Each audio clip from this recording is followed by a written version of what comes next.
Hello everyone. In the continuation of chapter of magnetic effect of current, today we are going to see our next topic. In our previous class, we have already covered Biot-Savart law and their application. Okay. Our next topic is Ampere's circuital law. Okay. सो ये लोग क्या बोल रहा है, मतलब statement क्या है, पहले हम वो समझते हैं. It state that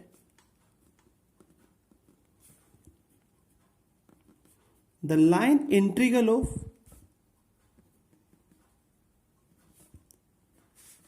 net magnetic field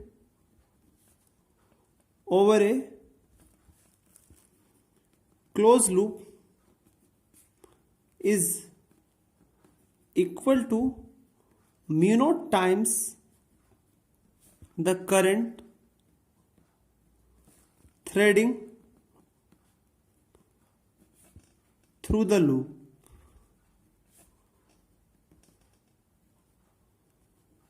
okay, so पहले हम स्टेटमेंट समझते हैं.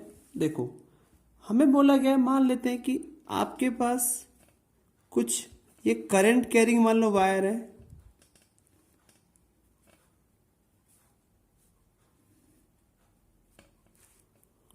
मान लो इस वायर में करंट I1 है, इसमें I2 है और इसमें मान लो करंट I3 है. और हमने क्या किया, एक कोई भी क्लोज लूप कंसीडर कर लिया.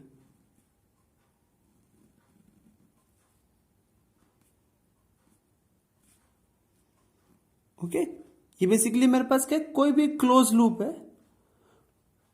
ठीक है जी. हमने क्या बोला कि इस क्लोज लूप पे ये मान लो कोई भी क्या छोटा सा लेंथ एलिमेंट, डीएल एलिमेंट, और इन सभी करंट की वजह से यहां पे जो नेट मैग्नेटिक फील्ड है वो मान लो इस डायरेक्शन में है, बी नेट.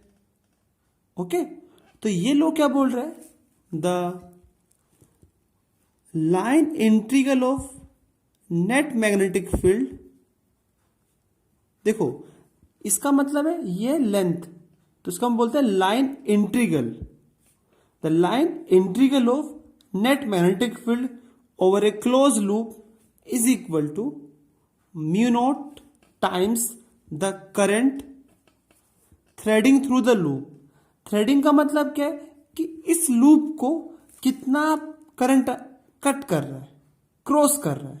ठीक है, तो आप क्या बोलोगे, इस लूप को कितना करंट क्रॉस कर रहा है, I1 प्लस I2. मतलब नेट करंट कितना है, देखो I1 ये I2, और ये करंट अंदर की तरफ जा रहा है, तो कैसे लिखूंगा इसको मैं, ऑपोजिट साइन का, माइनस I3.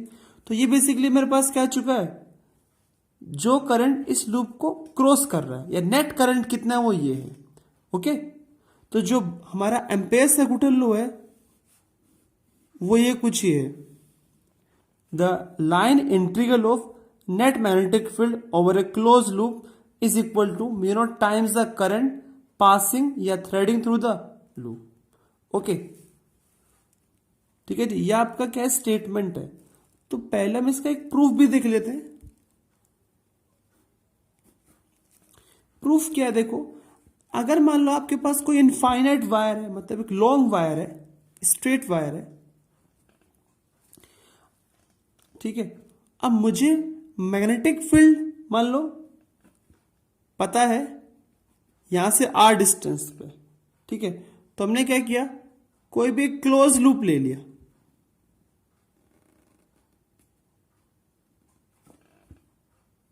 ओके, मतलब सिंपल बात पता क्या है कि जो एम्पेयर सर्कुइटल लॉ है उसका आप यूज करते हो कई बार मैग्नेटिक फील्ड फाइंड आउट करने के लिए. तो जिस पॉइंट पे आपको मैग्नेटिक फील्ड निकालना है, ठीक है, वहां पे आप क्या ले लोगे, एक एम्पेयर्स लूप ले लोगे. ये बेसिकली एक इमेजनरी लूप है. ठीक है, और हमने क्या किया, इस लूप पे एक छोटा सा लेंथ एलिमेंट ले लिया, डीएल. अब हम लोग क्या बोलेंगे, डीएल भी इस डायरेक्शन में है. अब जो इसका फील्ड होगा इस करंट की वजह से वो भी इस डायरेक्शन में होगा, क्लोज लूप में. ठीक है, तो हम क्या देख रहे हैं, the B dot d l over a close loop किसके बराबर है? अब देखो मैग्नेटिक फील्ड क्या होता है, किसी भी इनफाइनाइट वायर की वजह से आर डिस्टेंस पे, तो वो फील्ड कितना आता है, म्यू नॉट आई अपॉन में 4 पाई आर इंटू में 2, क्योंकि ये मेरी वायर कैसे इनफाइनाइट। अच्छा अब देखो फील्ड भी इस डायरेक्शन में है, डीएल भी इस डायरेक्शन में है, तो उनके बीच में एंगल कितना होगा, 0। तो मैं लिख सकता हूं इसको बी इंटू में डीएल। तो जब मैं इसका इंटीग्रेशन करूंगा तो मेरे पास क्या जाएगा, म्यू नॉट आई अपॉन में 2 पाई आर इंटीग्रेशन डीएल। और अगर मैं ऐसे डीएल ऐड करता जाऊं तो मेरे पास एक कंप्लीट लेंथ आ जाएगी, तो हम लोग लिख सकते हैं इसको म्यू नॉट आई अपॉन में 2 पाई आर इंटू में 2 पाई आर, क्योंकि डीएल का इंटीग्रेशन क्या होगा, 2 पाई आर। तो फाइनली मेरे पास क्या आ चुका है, B dot DL over a close loop किसके बराबर हो चुका है, म्यू नॉट आई के। मतलब आई वो करंट है जो इस लूप को कट कर रहा है। ओके, तो इस प्रूफ से आपको यह आइडिया लग चुका है कि जिस पॉइंट पे आपको क्या निकालना हो, मैग्नेटिक फील्ड निकालना हो, तो वहां पे आप क्या लेते हो, एक क्लोज लूप लेते हो। ठीक है, क्लोज लूप लेते हो, और हमें यह भी देखना होता है कि उस लूप में से कितना करंट पास हो रहा है। ठीक है जी, तो आपको ये 2-3 बातें याद रखनी होगी एम्पेयर सर्कुलर लॉ अप्लाई करने के लिए। और सबसे जो मेन फीचर है इस लॉ का वो क्या है कि इससे आप मैग्नेटिक फील्ड निकाल सकते हो काफी इजीली विदाउट इंटीग्रेशन समटाइम। ठीक है, बहुत इजीली मैग्नेटिक फील्ड निकाल सकते हो, बट कंडीशन क्या है कि आपके जो कंडीशन कैसे होनी चाहिए, सिमेट्रिक होनी चाहिए। ठीक है, ओके, याद रखना आपको, the magnetic field can be easily find out with Ampere's circuital law। ठीक है, बट कंडीशन क्या है, when condition is symmetric। Symmetric. Okay okay, ये आपको याद रखना है, एम्पेयर सर्कुलर लॉ जब भी काम करता है जब सिमेट्रिक कंडीशन हो, और फॉर्मूला मैं आपको बता ही चुका हूं। ठीक है, अब हम लोग देखने वाले हैं application of ampere circular law. So our first application है सोलेनोइड। अब पहले हम समझते हैं सोलेनोइड क्या होता है। It is a long coil which consists a large number of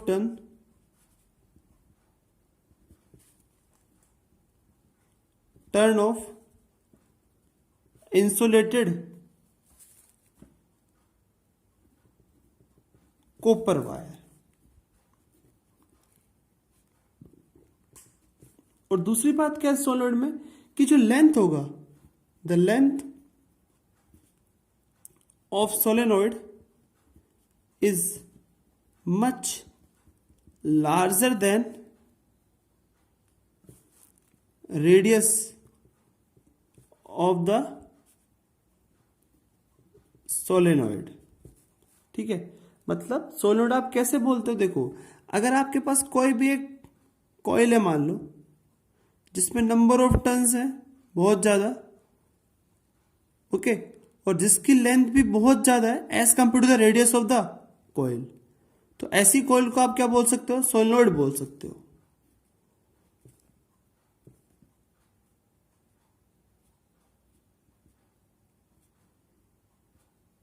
ठीक है जी, तो इस कॉइल को मैं क्या बोल सकता हूं, मेरा सोलेनोइड है, क्योंकि यहां पे जो लेंथ है वो बहुत ज्यादा है, किससे, रेडियस से, मतलब यहाँ पे बहुत सारी नंबर ऑफ टर्न्स हैं। ठीक है, तो ये छोटा सा आइडिया था कि सोलेनोइड क्या होता है। अब दूसरा क्वेश्चन आता है कि भाई अगर करंट फ्लो हो रहा है तो मैग्नेटिक फील्ड भी होगा, तो मैग्नेटिक फील्ड होगा कितना, कैसा फील्ड होगा, उनका पैटर्न कैसा होगा, वो किन किन फैक्टर्स पर डिपेंड करता होगा, वो हम सब देखने वाले हैं। Magnetic field inside the solenoid. ठीक है जी। मान लेते हैं कि आपके पास ये कोई भी एक कोर है और ये आपका क्या सोलेनॉइड है। तो हमने किसी कॉइल को वाउंड कर दिया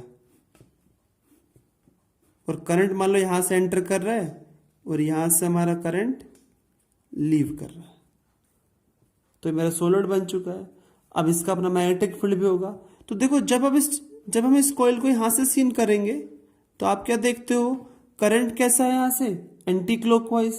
तो यहां पोलैरिटी कैसी होगी, नॉर्थ, और यहां पे कैसी होगी, साउथ। अब जो मैग्नेटिक फील्ड लाइंस है वो ओरिजिनेट कहां से होती है, नॉर्थ से। तो आपकी फील्ड लाइंस नॉर्थ से स्टार्ट हो गई और एंटर कहां करती है, साउथ में। और जो फील्ड लाइंस है वो हमेशा क्लोज लूप में एग्जिस्ट करती हैं। अगर क्लोज लूप में एग्जिस्ट करती है तो इसका मतलब इनसाइड द सोलेनॉइड आपकी फील्ड लाइंस मूव कर रही हैं साउथ टू नॉर्थ और बाहर मूव कर रही है नॉर्थ टू साउथ। ओके, ऐसी बहुत सारी फील्ड लाइंस है आपकी जो नॉर्थ से निकल रही है और साउथ में एंटर हो रही है। ठीक है, तो आप एक बात देख चुके हो, magnetic field pattern due to a solenoid, कि ये हमारा फील्ड का पैटर्न है कि यहां से फील्ड लाइंस एंटर करेंगी और यहां से फील्ड लाइंस एमिनेट होगी, स्टार्ट होगी, और अंदर फील्ड होगा हमारा यूनिफॉर्म। ओके, तो ये हमारा field pattern due to solenoid. अब दूसरी बात आती है फील्ड है कितना। अब आपने एक बात तो बोल दिया कि अंदर फील्ड यूनिफॉर्म है, अब वो फील्ड है कितना, वो फील्ड हमारा बराबर है म्यू नॉट एन आई के बराबर है। अब पहले समझते हैं कि म्यू नॉट हम जान चुके हैं क्या होता है।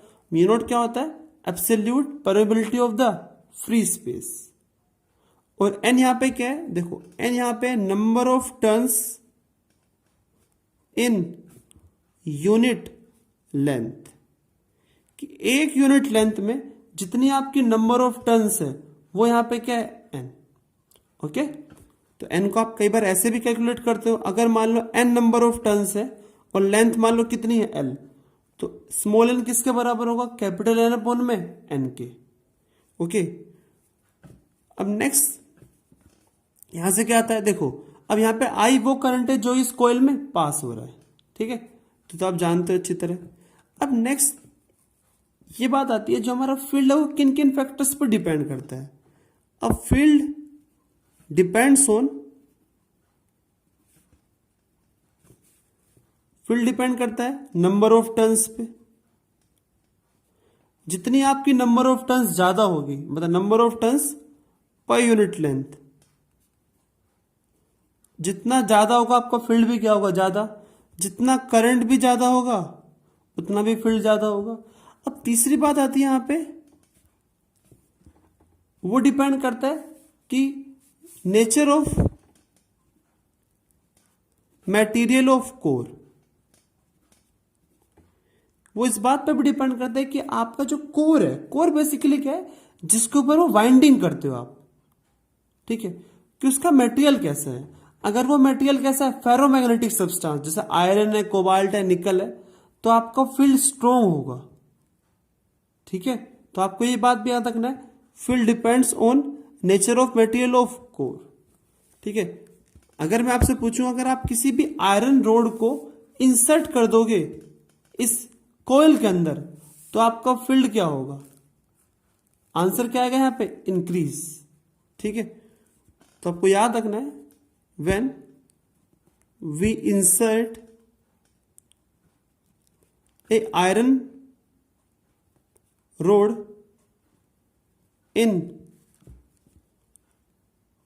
in solenoid, then magnetic field is increase.